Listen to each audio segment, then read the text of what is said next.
Seven sevdiğine sevirem demez. Söz düşer keserden göz olan yerde. O hansı ocaqdır qızdıra məni? Senin gözlerinde köz olan yerde. Dolanır başımda mehabbet demi. Bir yandan sevinci, bir yandan gemi.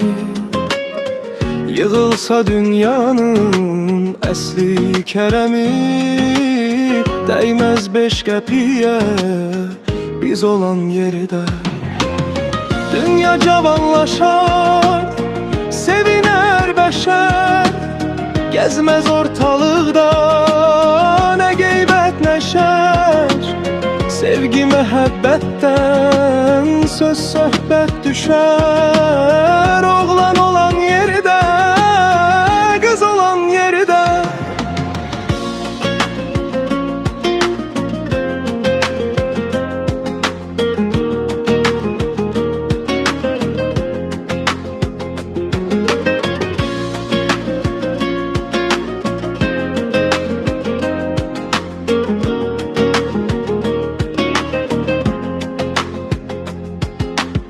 Vağzalı himnimdir sevgi yan yerim.